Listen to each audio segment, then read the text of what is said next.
e as questões que iríamos lidar. Hoje a gente vai falar um pouco sobre arboviroses, tá? Já está iniciando, né, alguns atendimentos de dengue aí na UPA, mas provavelmente o cenário pode ficar mais complicado e a gente vai ter que assumir algumas estratégias diferentes.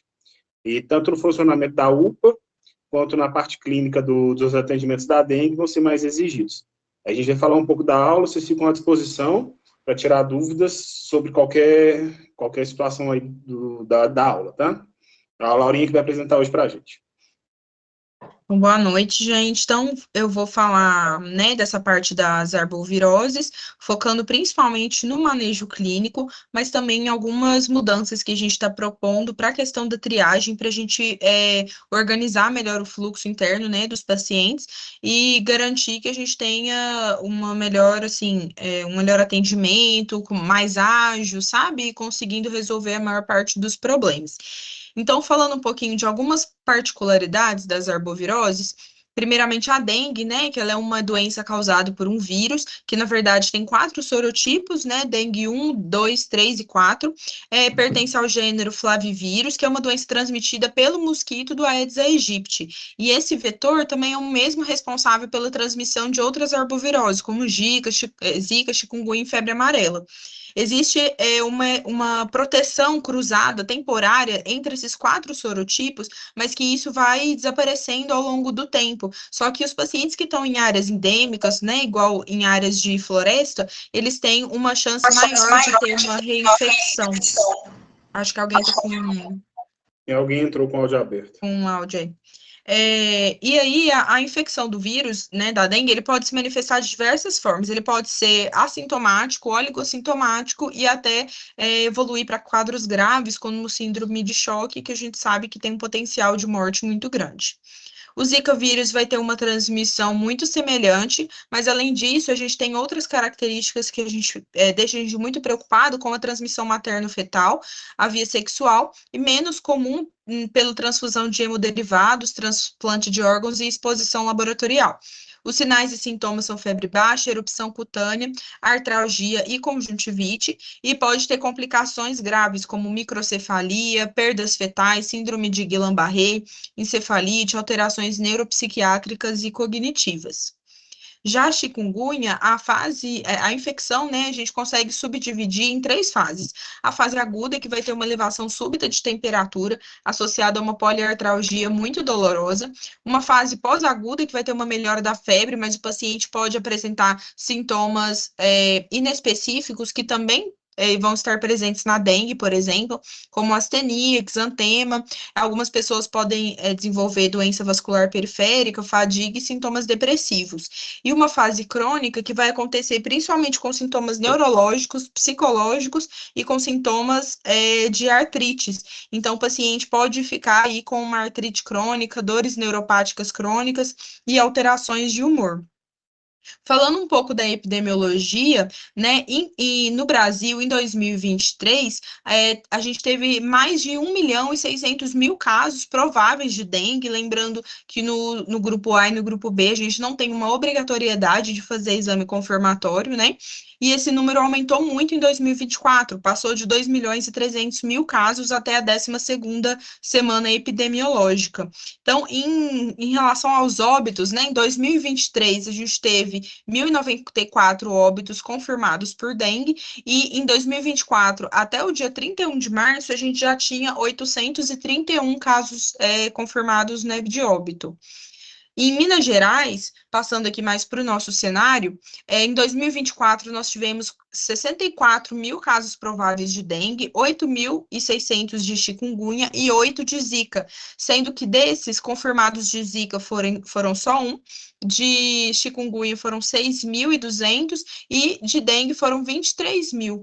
Óbitos de dengue foram 35.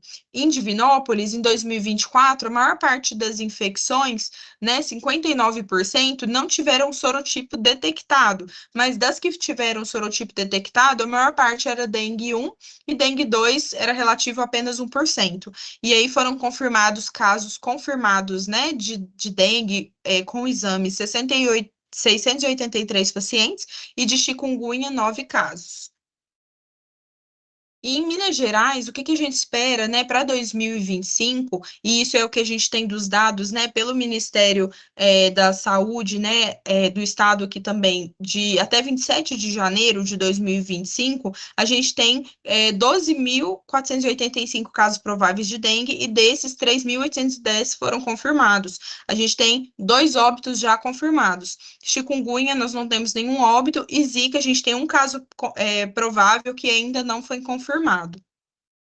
As principais causas de óbito na dengue vão estar relacionadas, né, e nas arboviroses no geral, vão estar relacionadas com o não reconhecimento da doença, um choque prolongado que não foi identificado, hemorragia oculta, sobrecarga volêmica e infecções nosocomiais, né, que são as infecções secundárias. Então, essas doenças que são causadas por arbovirus, elas vão ter características muito semelhantes, como forma de transmissão, sinais, sintomas e até mesmo tratamento. Então, muitas vezes, no início, né, já que muitas vezes a gente não tem o exame disponível, ou a gente, pelo quadro clínico, não tem uma indicação formal de fazer exames confirmatórios, muitas vezes a gente fica em dúvida de qual arbovirose pode ser. E aí, a gente, pelo Ministério da Saúde, é recomendado que a gente faça essas medidas iniciais baseadas no protocolo da dengue, porque é a doença que tem mais potencial de causar complicações graves. E o que que a gente gostaria de propor, né? Em relação à triagem, o que que a gente percebe? Que muitas vezes o protocolo de Manchester, apesar dele conseguir classificar os pacientes, muitas vezes a gente deixa passar algumas questões que a gente precisaria de mais uma Muda o slide triagem, agora, hein? né? Oi? Mudar o slide. Ah, tá. Mais um processo, né, para a gente poder avaliar.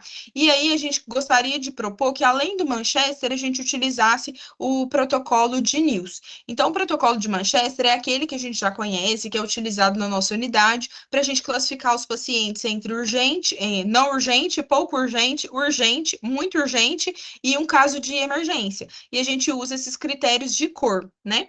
Já o protocolo de Manchester, né, ele tem essa validação há muito tempo já, mas o NIOS a gente gostaria de implementar juntamente com o Manchester para conseguir detectar os pacientes que têm uma maior probabilidade de ter uma deterioração rápida. Além disso, classificando os pacientes de acordo com os grupos, né, da dengue.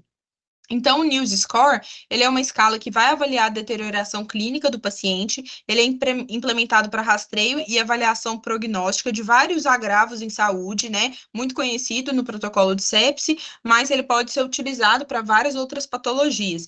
E ele deve ser utilizado como um complemento ao julgamento clínico, não deve ser utilizado para a gente tomar uma conduta.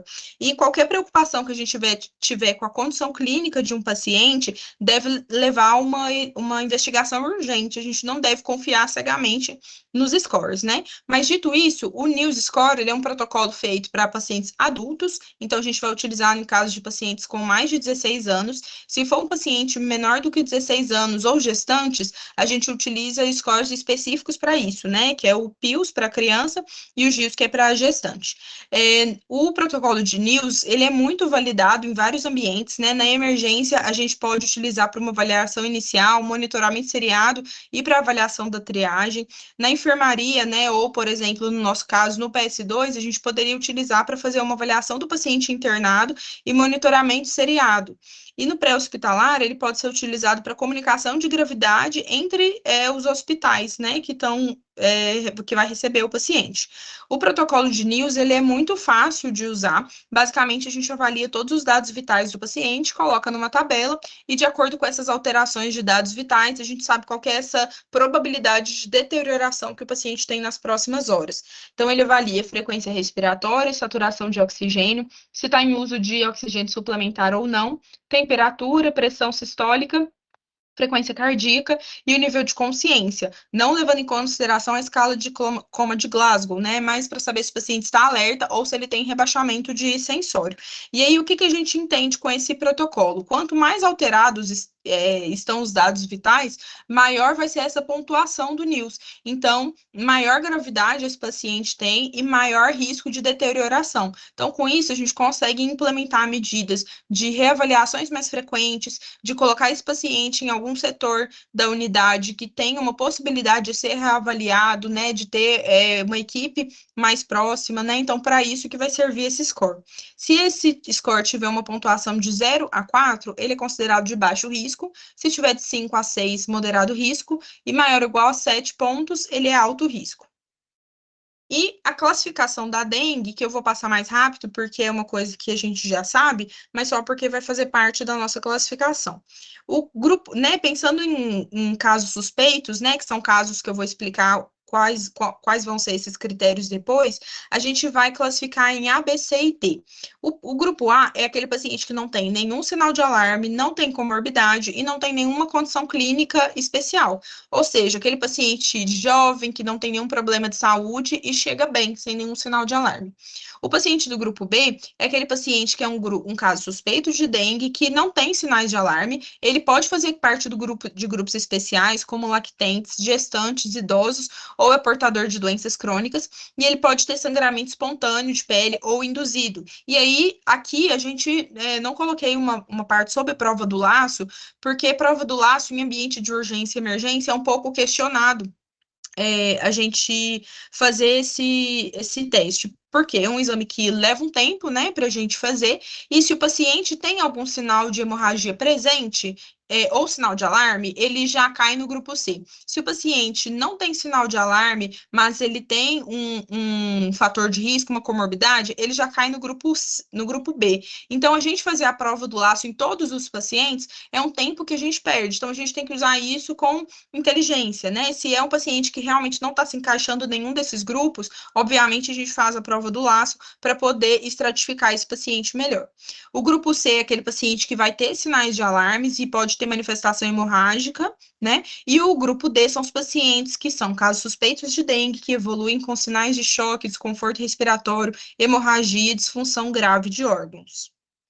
Então, o que a gente pensou para a nossa triagem? Pensando nos casos que, pelo Manchester, seriam classificados como casos leves, né? Azul ou verde. Se é um paciente com sintomas sugestivos de dengue, que é o que mostra aqui do nosso lado esquerdo da tela, se ele é sugestivo de dengue e a classificação de Manchester infere que é um paciente sem urgência, né? Então, paciente que seria azul ou verde, ao invés desse paciente ser azul ou verde, a gente vai classificar ele com uma nova cor, que seria uma cor roxa.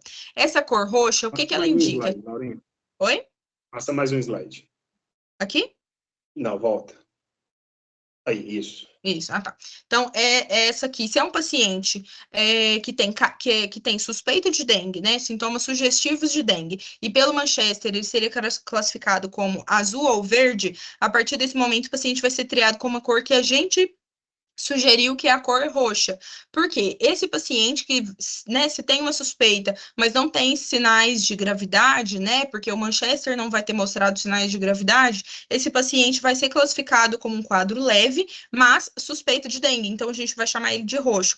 E a partir disso, esse paciente vai ser avaliado num container. Então, esses containers que vão ser montados, né, do lado de fora da UPA, eles vão servir para pacientes, basicamente pacientes do grupo A e do grupo B, que, como eu vou falar mais adiante, são pacientes que não precisam de acesso venoso, que não precisam de hidratação venosa, que não precisam ficar internados em observação. São, né, se esses pacientes precisarem em algum momento disso, a gente vai reclassificar como C ou D, né? E esse paciente vai entrar para dentro da UPA para continuar o atendimento lá. Mas se nessa primeira classificação ele não tiver nenhum desses parâmetros, ele vai poder ser atendido no container e aí esse paciente vai ser classificado como uma cor roxa. Já os pacientes que chegam na UPA para ser atendidos e não têm nenhum sintoma sugestivo de dengue, eles vão ser triados como é normalmente. Vai ser azul ou verde, né? Um paciente sem suspeita de arbovirose e vai ser avaliado pelo médico da porta. Isso não vai mudar. Agora, os pacientes que são triados, e a partir do Manchester, a gente classifica esse paciente como amarelo, laranja e vermelho. Ou seja, isso aqui já denota uma gravidade maior. Alterações de dados vitais ou alguma comorbidade mais importante, sintomas importantes, né, de maior gravidade. E se o paciente tiver um caso sugestivo de dengue, sintomas sugestivos, a gente vai fazer aquela classificação do ABCDE. Na maioria das vezes, é o que a gente espera, os pacientes amarelo, laranja e vermelho, eles provavelmente vão ser ou C ou D na classificação da dengue, porque vão ter alterações de dados vitais, pode ter sintomas que caem nos critérios de sinais de alarme, então esse paciente também vai ser classificado provavelmente ou como C ou como D. E, a partir disso, a gente faz o News Score. A gente não quer colocar para a equipe de enfermagem fazer o News Score em todos os pacientes, porque isso demanda tempo, mas é para a gente fazer uma seleção inteligente. Aqueles pacientes com maior gravidade, para a gente ter um refinamento melhor dessa triagem, para a gente conseguir detectar aqueles pacientes que muitas vezes precisam ir para a sala de emergência direto, a gente vai fazer o News Score. E com isso, se tiver 5 a 6 pontos, vai ser moderado risco, se for maior ou igual a 7, alto risco. Né? E aí, esse paciente que é classificado como amarelo, laranja e vermelho, ou que é classificado como dengue C ou D, ou que tem um News Score moderado ou alto, ele precisa ser avaliado dentro da UPA. Esse paciente não pode ir para o container. Tá? Essa parte da triagem às vezes fica um pouquinho confuso, mas a gente ainda vai ter capacitação com a equipe de enfermagem para triagem, capacitação principalmente com os médicos que vão ficar no container e na porta também, tá? Desculpa a cachorrinha aqui, gente. Então, aqui é um resumo, né? Então, assim, esse fluxograma é mais para mostrar qual que vai ser o fluxo interno do paciente dentro da UPA, mas basicamente é a mesma coisa, porque se um paciente tem um NIS score moderado a alto, ele provavelmente vai ser C ou D na classificação, o caminho dele vai ser o mesmo. Mas aqui a gente tem várias maneiras para poder identificar que esse paciente tem uma gravidade maior, e assim a gente tem uma sensibilidade maior para detectar esses pacientes e não deixa passar pacientes que precisam de uma avaliação de emergência mais rapidamente. Então, falando um pouquinho do espectro clínico, né, da dengue. A infecção da dengue, como a gente sabe, ela pode ser assintomática, oligossintomática, ou esse paciente pode evoluir para quadros graves. Então, esse quadro mostra aqui para a gente como que acontece essas fases, né, da dengue, né, a fase febril, crítica e a fase de recuperação ao longo dos dias, né? A gente sabe que aqui nos primeiros dias a temperatura fica mais alta, né, justamente pelo nome, a fase febril, e é nesse momento que o paciente pode ter uma desidratação, tanto pela questão de piora, né, da hidratação, o paciente realmente não está bebendo líquido, e aí ele pode evoluir depois dessa fase de defervescência, que é quando... Ixi, saiu a aula. Não, tá aí ainda. Ah, tá. Que é essa fase de defervescência, depois que acaba a febre, o paciente entra nessa fase, que é a fase considerada crítica, né? E essa fase é a fase que o paciente pode evoluir para choque. Vai ter extravasamento, vai ter hematócrito, né, que pode aumentar no primeiro momento, depois sobe, depois ele começa a melhorar. Então, é uma fase que a gente precisa ficar muito de olho no paciente mesmo. Então, qual que é esse espectro clínico? O febril, que é essa fase que tem febre com duração de 2 a 7 dias, pode estar associado com esses sintomas que são os clássicos que a gente conhece de pacientes com dengue. Cefaleia, dinamia, mialgia, artralgia, dor retroorbitária, náusea, vômito, diarreia e um exantema maculopapular que pode aparecer em face, troncos, membros, plantas de pés e palmas das mãos. Já na fase crítica, que é quando o paciente começa a ter a defervescência, que é o declínio da febre, ela pode durar entre 3 a 7 dias do início do sintoma. E ela pode estar presente nos pacientes que vão mostrar para a gente que evoluem para uma fase grave depois. E os sinais de alarme, quando eles estão presentes, eles vão surgir nessa fase. Já a fase de recuperação é quando a gente começa a ter uma reabsorção gradual daquele conteúdo que vai ser extravasado e o paciente vai evoluir com uma melhora clínica, né? É o que a gente espera. E pode haver complicações relacionadas com a hiperidratação, porque é o que a gente costuma fazer nos pacientes com dengue, né? Hiperidratar. E, infelizmente, esses pacientes vão também ter consequências, né, dessa hiperidratação, dessa sobrecarga volêmica. E nessa fase também pode aparecer um exantema, que pode ser ou não acompanhado de um prurido generalizado. E nas crianças, que essa aula aqui a gente fala de adulto, mas é importante falar das crianças, a gente tem algumas alterações, né? As crianças também podem ter uma infecção que pode ser assintomática, ou ela pode apresentar como uma febre, uma síndrome febril viral clássica, né? Ou ainda sintomas inespecíficos, como a dinamia, sonolência, recusa de alimentação, recusa de líquidos, vômitos, diarreia, né? fezes amolecidas, e os menores de 2 anos, como eles não conseguem falar, né, quais sintomas que eles estão apresentando, eles podem como ficar com um choro persistente, adinamia e irritabilidade. Então, a gente tem que sempre, na pediatria, se atentar para as faixas de valor de referência de dados vitais, porque a pressão, de acordo com a faixa etária, é diferente, a frequência cardíaca, a frequência respiratória, então a gente tem que ficar muito de olho nisso. E o que a gente vai considerar um caso suspeito de dengue? Aquele caso com febre, com duração máxima de 7 dias, que tem pelo menos 2 dos sintomas. Então, cefaleia, dor retroorbitária, exantema, prostração, mialgia e artralgia.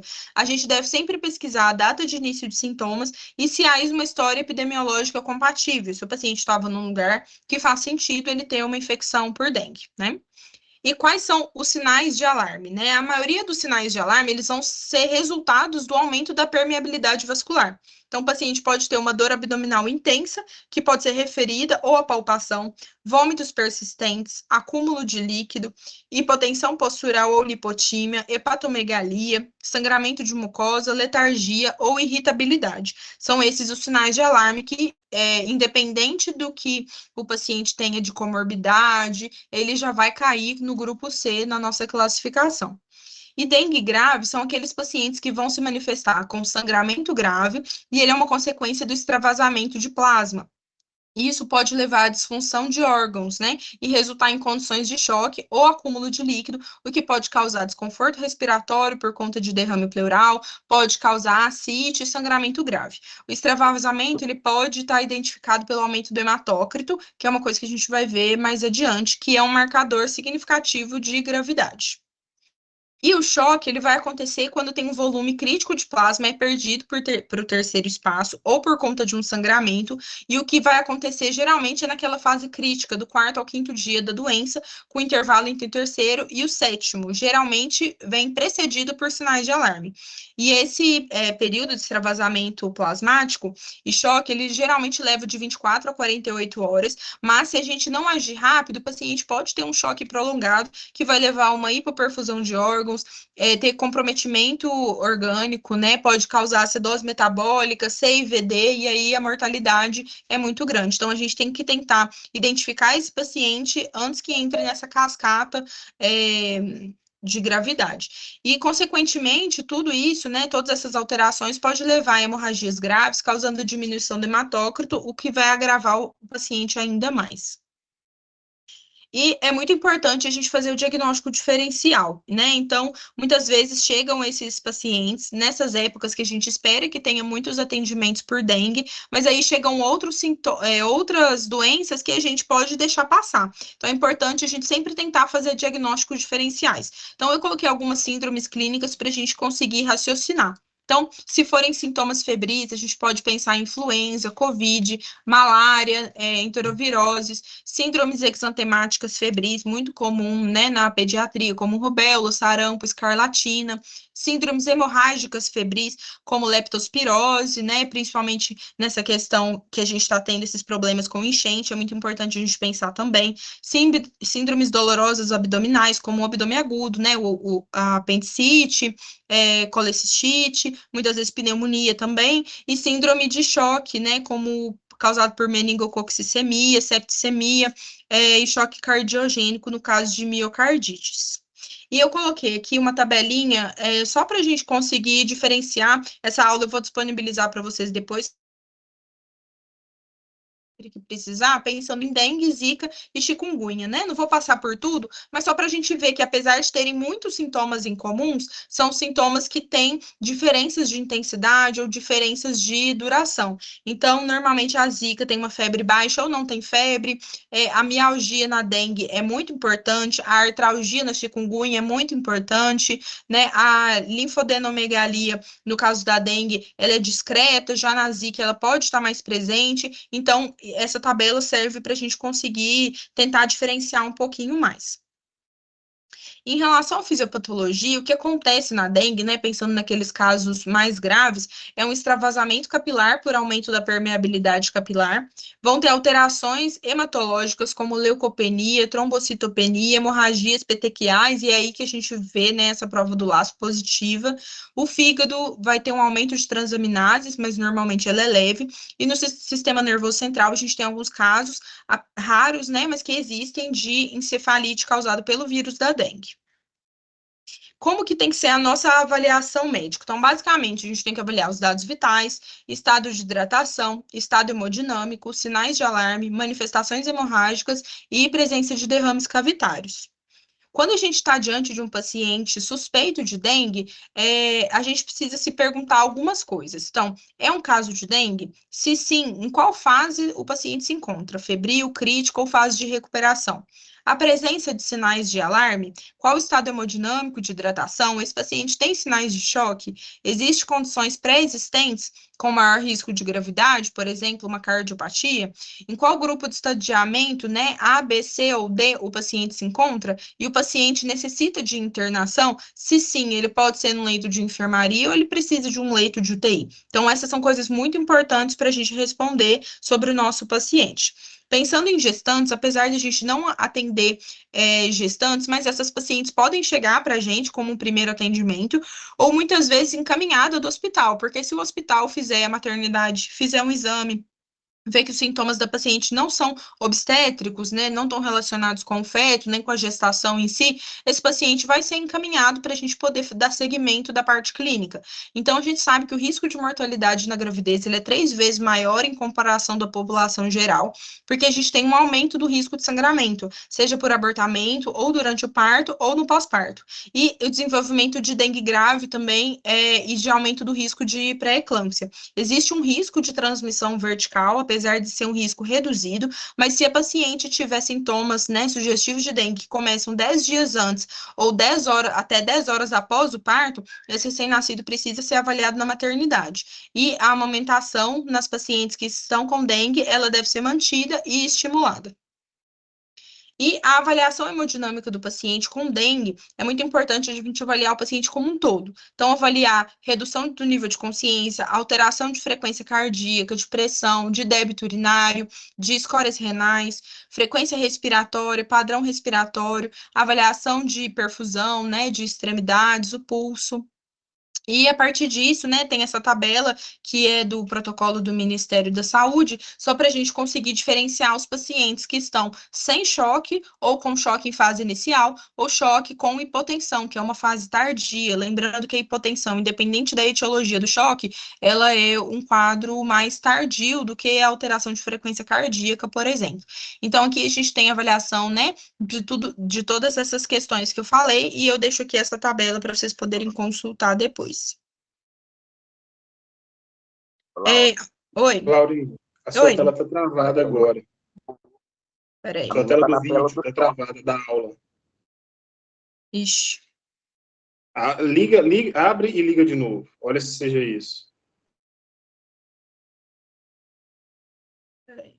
E Meu se mouse. possível, coloca a sua câmera um pouco mais distante da aula, porque o seu rosto está pegando a lateral Ah, de tá. algumas informações, sabe?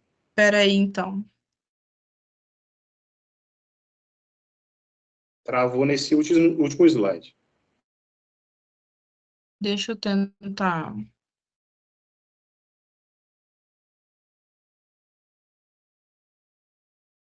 Meu mouse sumiu aqui, não tô sabendo.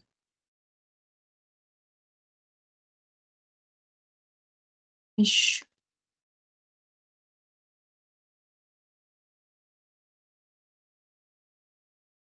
Deixa eu parar de compartilhar e eu começo de novo. Saiu o Isso. compartilhamento, né? Saiu.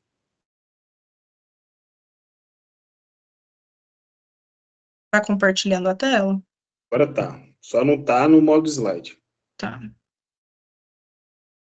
Meu mouse tá indo, não tá dando aqui.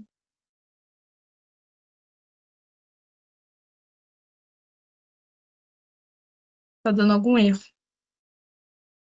Volta.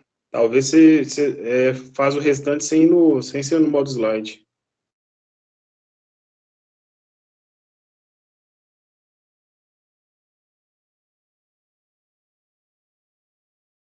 Vê se foi.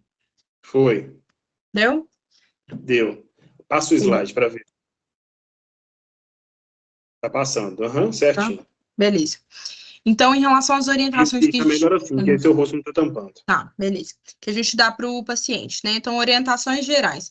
Não utilizar salicilatos, anti-inflamatórios ou corticoides, orientar repouso, dieta, hidratação oral, retornar ao UPA em caso de surgimento de sinais de alarme ou de sangramentos, orientar o retorno ao PSF, quando o paciente tiver melhora da febre, né? Porque é nesse momento que pode ter início da fase crítica. Caso o paciente não tenha melhora da febre, tem que retornar à UPA, né? A febre indo aí até 5 dias, mais ou menos.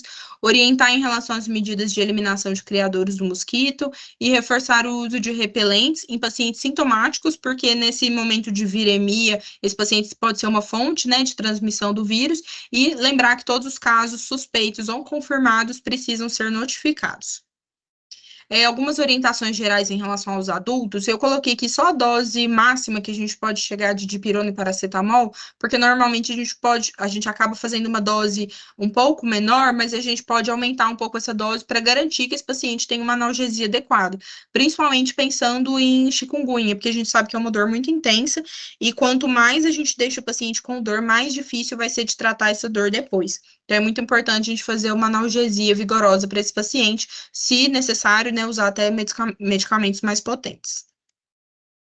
No caso de gestantes que utilizem AS, né, pensando nessas gestantes com risco de pré-eclâmpsia, a gente tem que sempre avaliar o risco de um risco trombótico, né, e o risco de sangramento. Se a gestante tem uma plaqueta superior a 50 mil, a gente vai manter o AS e vai avaliar as plaquetas diariamente. O que eles recomendam é fazer essa avaliação no posto de saúde. Entre 30 e 50 mil, o ideal é a paciente estar internada para a gente poder fazer essa avaliação de plaquetas diariamente, mas a gente ainda assim pode manter o AS. Já pacientes com plaquetas abaixo de 30 mil, a gente realmente vai ter que suspender até ter melhora desses exames. Os pacientes que usam AS ou anticoagulantes é mais ou menos a mesma coisa. A gente tem que sempre avaliar qual que é o risco que esse paciente tem de complicações trombóticas em relação ao risco que ele tem de sangramento, mesmo nos pacientes que estejam com dengue e que têm trombocitopenia. Então, pensando nos pacientes que tiveram um infarto, por exemplo, e usam dupla antiagregação plaquetária, se o paciente tem mais do que 50 mil plaquetas, a gente vai manter a medicação, mas sempre pedir para esse paciente fazer contagem de plaquetas diariamente no posto de saúde, como é recomendado pelo grupo B.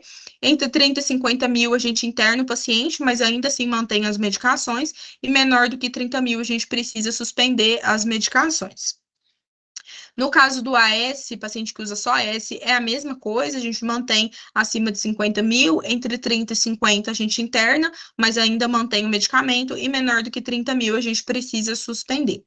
No caso de pacientes que usam Marevan, por exemplo, por uma presença de prótese cardíaca metálica ou fibrilação atrial, a gente sabe que esses pacientes têm um risco de evento tromboembólico muito alto. Então, é muito importante que a gente tente manter ao máximo esse anticoagulante, a não ser que ele tenha um sangramento moderado a grave ou que ele tenha nessas alterações aqui de plaquetas. Lembrando que o Marevan, a gente consegue fazer essa avaliação do efeito de anticoagulação com o TAP, né? Com o RNI. Então, é importante que a gente faça esses exames, né? E se tiver tudo bem, plaquetas acima de 50 mil a gente mantém. Se tiver entre 30 e 50 mil, esse paciente precisa ser internado e a gente substitui a varfarina por heparina não fracionada, né? Numa dose subterapêutica, abaixo de um RNI de 2, e menor do que 30 mil, realmente a gente vai ter que suspender a medicação. Já no caso de inibidores de trombina ou de antifator 10A, como a gente não tem um exame para poder avaliar esse efeito de anticoagulação, a gente tem que ir muito pela clínica. A partir de 50 mil plaquetas, a gente pode manter o medicamento. Se o paciente tiver menos que 50 mil, todos os dias a gente vai avaliar esse paciente e tentar trocar esse anticoagulante oral por uma heparina não fracionada também. Então, no caso de sangramentos moderados a graves, as medicações precisam ser suspeitas, independentemente do quadro clínico do paciente, do risco trombótico. Em caso de dupla antiagregação, a gente tem indicação de fazer transfusão de plaquetas, uma unidade a cada 10 quilos de peso. Se usar varfarina, a gente pode usar plasma fresco congelado e vitamina K, e nos inibidores de trombina ou antifator 10A, infelizmente no SUS a gente não tem nenhuma medicação, nenhuma terapia específica para poder reverter essa anticoagulação. Então, essa parte do manejo, eu acredito que é de conhecimento de muita gente, assim, que é uma coisa muito bem estudada, que a gente fala muito. Então, vou passar de maneira mais rápida, porque acho que isso é uma coisa que a gente pode consultar com facilidade, porque são muitas informações, e aí vou focar mais naqueles pacientes mais graves. Então, o paciente do grupo A, que é aquele paciente que não tem sinais de alarme, não tem comorbidades, é aquele paciente que vai ter sido triado como roxo e vai ser avaliado no container. É um paciente que não tem indicação de fazer exames complementares, e ele pode receber hidratação oral. Então, a gente vai liberar esse paciente para casa com orientação de hidratação oral. Coloquei a dose para adultos e para crianças, né? E lembrando que a gente tem que orientar, fazer essa hidratação de forma adequada. A gente vai ter um cartão para os nossos pacientes que forem atendidos na UPA, para a gente anotar o que a gente fez, se teve algum resultado de exame, qual foi a orientação, e a gente sempre precisa referenciar esse paciente para o posto de saúde, para ele poder dar continuidade no acompanhamento dele no posto.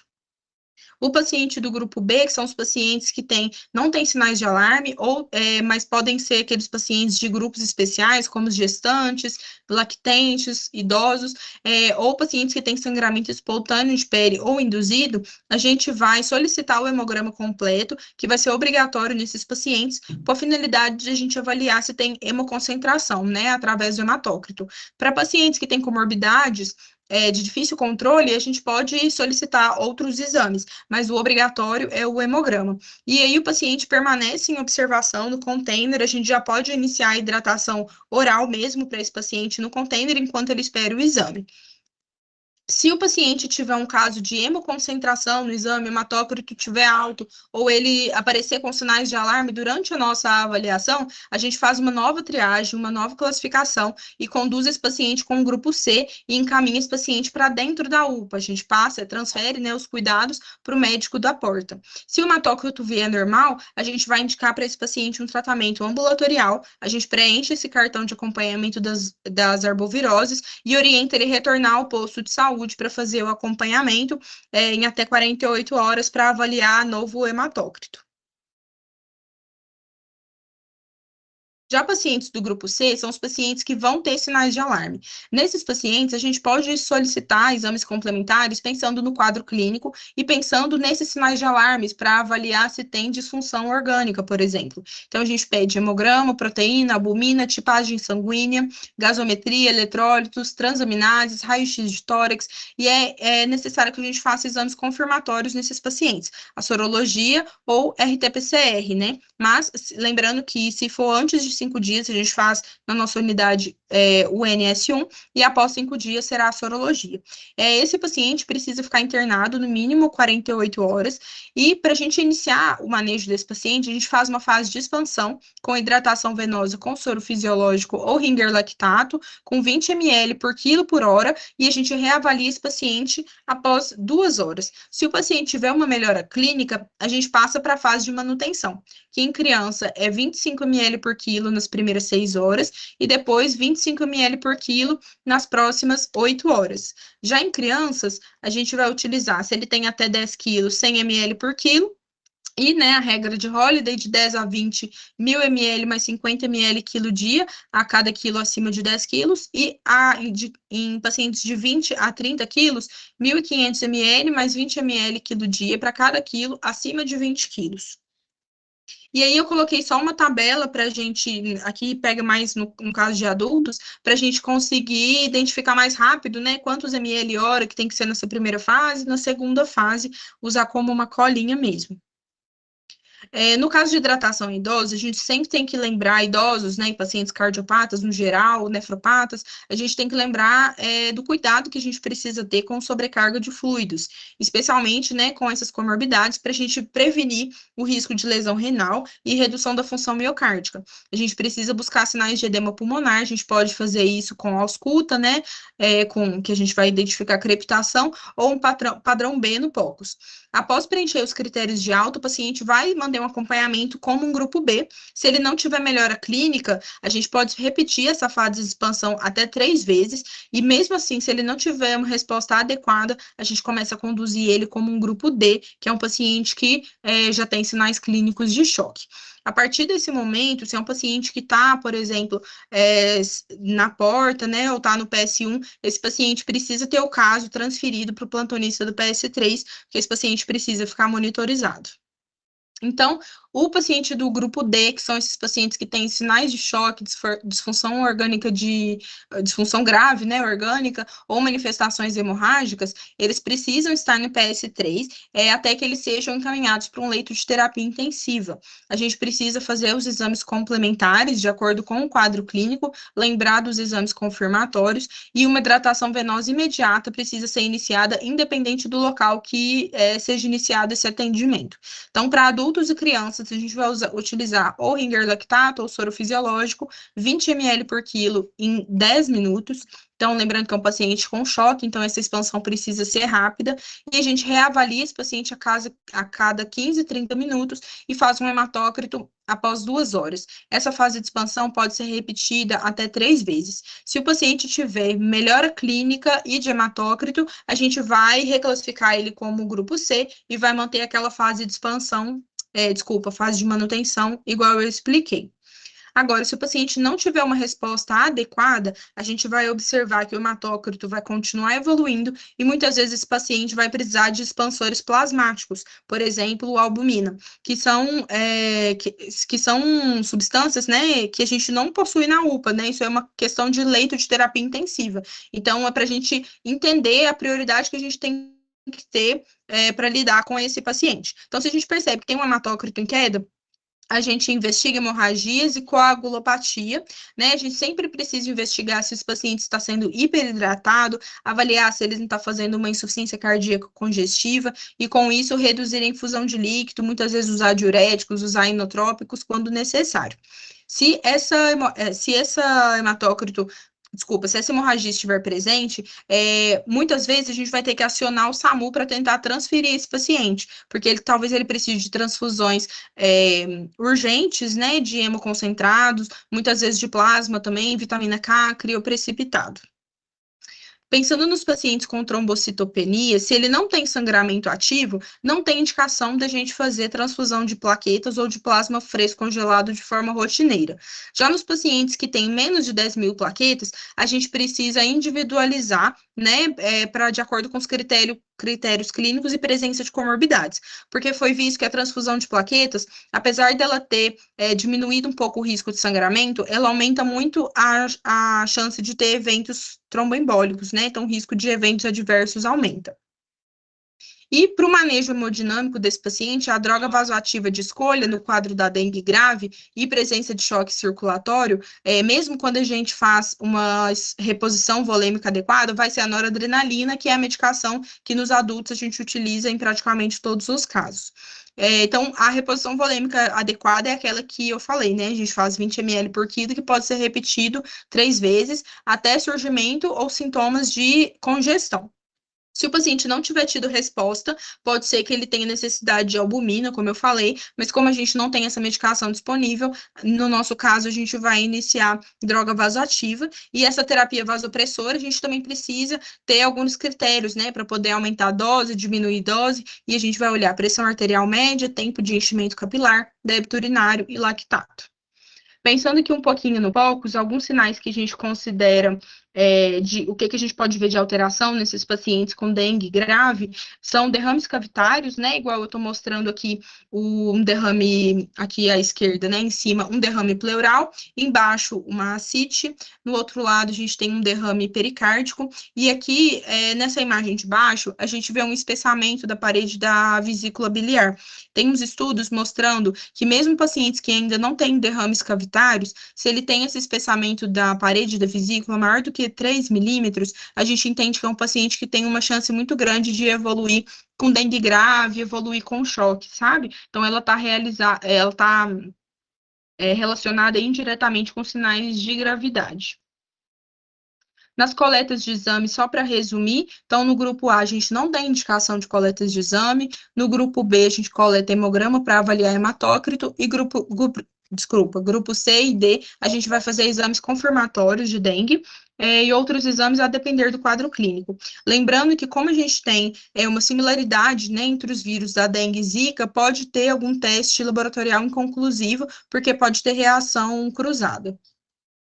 Aqui eu coloquei só uma tabelinha para a gente poder ver os valores de referência, né, de hematócrito, hemoglobina, de pacientes de 3 meses até maiores de 70 anos. Fica aí para poder consultar quando preciso.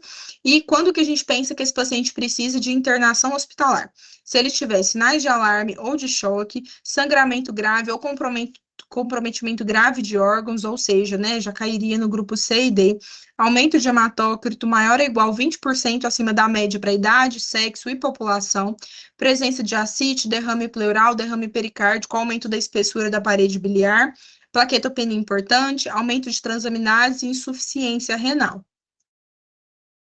Recusa de ingesta de alimentos e líquidos, comprometimento respiratório, impossibilidade de segmento por alguma questão social ou clínica e comorbidades descompensadas de difícil controle. E quando que a gente pensa que esse paciente pode ter alta? Ele precisa ter todos esses critérios a seguir.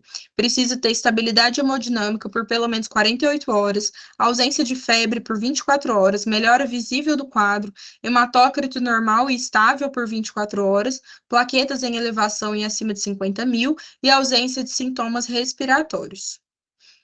Aqui eu coloquei só o protocolo do Ministério da Saúde, é o fluxograma, eu passei aqui por todos os slides, mas é basicamente tudo que eu já falei na aula. Eu posso mandar esse protocolo para vocês, separadinho, e essas foram as referências que a gente usou para essa aula.